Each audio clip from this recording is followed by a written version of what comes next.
All right, so what you just watched was a quick video walkthrough of a project that I just completed for um, an assemblage style fairy house. But what I want to show you in this part of the video is what fits inside this little drawer is a little matchbook style album, and I wanted or book, and I journal, whatever you want to call it. But I wanted to show you how quick and easy this is to put together. So you can make this any size, any width, any height, whatever it is that you want to do. You're just going to gather a collection of papers. For this one, I have double-sided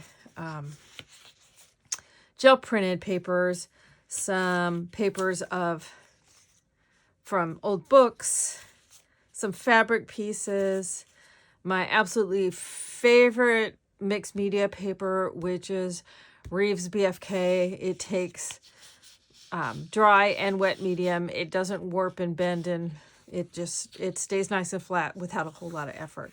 So you're just going to make a stack at whatever thickness you want. And you're going to line everybody up.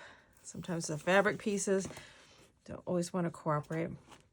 The other thing that I found helps, but it's not an absolute, it's just something that I think it's a really good idea to do, is on the top where I'm going to bind this, I have done a fold of a 1/2 inch.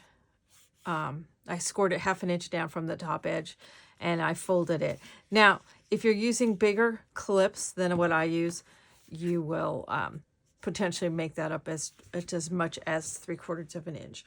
But I did just a 1/2 inch. And that's because I'm going to use these little binder clips. You can buy these in I got these at my grocery store, but these little binder clips that you can get in any variety of sizes, these little wing things, fold back, and that's how you open them. Now, I've done a binder clip several years ago now. There's a video you can search back in my videos, and I did a binder clip binding, and this is not terribly dissimilar to that. So what I'm going to do is I'll use, because this is a long and narrow book, or a tall and skinny book, however you want to phrase it. When I get these guys all the way I want them in the order that I want, is then I'm going to use these binder clips to attach them all together. Now this one is narrow, so I'm just going to use 2. If it were much wider, I would say you wouldn't want them spaced further than 1 inch to 1.5 inches apart. You can experiment. You may, it depends on how secure you want your book. One of the beauties of this is that I can work on these pages separately, because I haven't done anything other than the initial gel print of these. Other than this one, I have a little bit of stencil on. But I'm going to be working on each of these pages, so I can work on them while they're inside the book, or I can just take it apart and work on them on an individual basis and then reassemble them.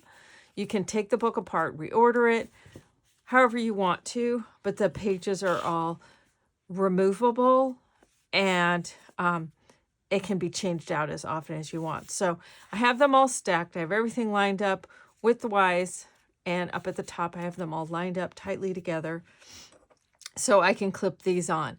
Now I have taken some washi tape on the side that's going to show on the top of the book, and I put some washi tape. I'll probably end up putting some on the back too, just because otherwise it'll bug me.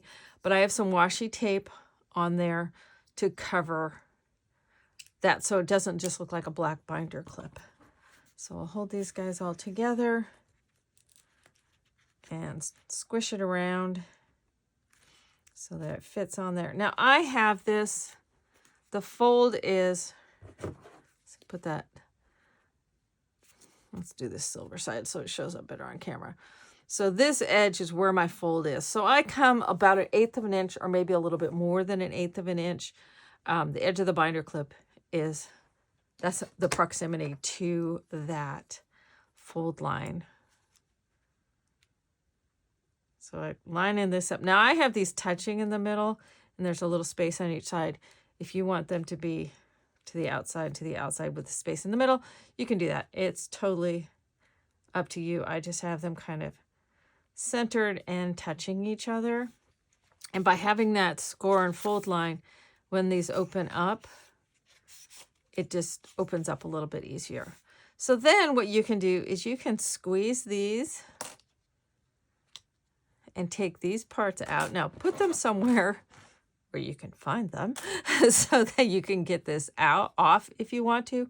However, if you leave the back ones on, which I have done is I've left the back ones on, what you can always do is take one off of the back and use it on the front, and do the same then for the next one in order to take them off. But that just leaves it clean.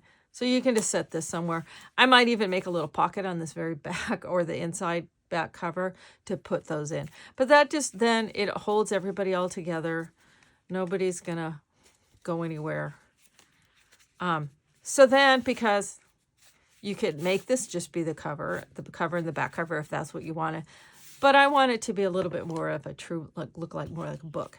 So what I've done here is with a long piece that's actually spliced together, I've made a cover, and it has a 1/2 inch. Now I have some score tape on there because when this book is completely complete and I don't think I want to take it apart again, I'll go ahead and take and attach it at the top of these.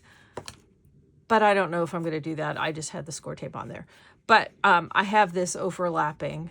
And so what the width of this little channel is the width of whatever your binder clip width is, or depth, or whatever phrase you want to use.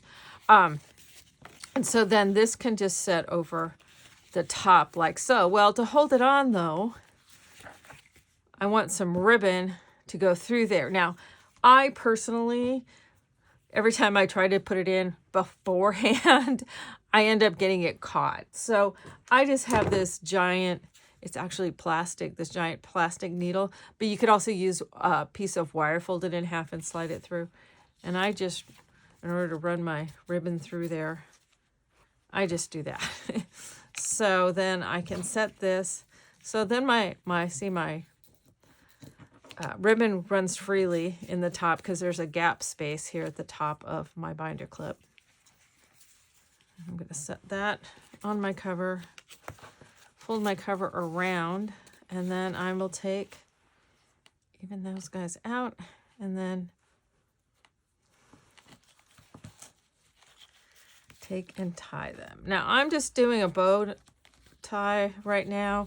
If this book were completely done, I would probably do a knot first and then tie it so that it doesn't come loose. Then you can mess around with your bow, not a bowl, it's a bow, and spread those little pieces out. But then that holds your cover on, your pages.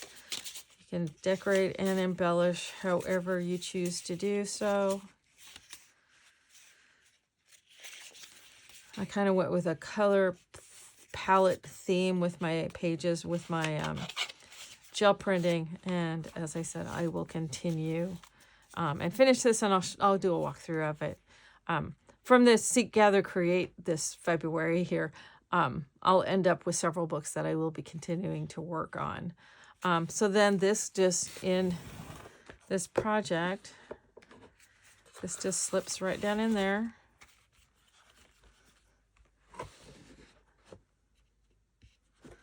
And tucks right away. And there we go.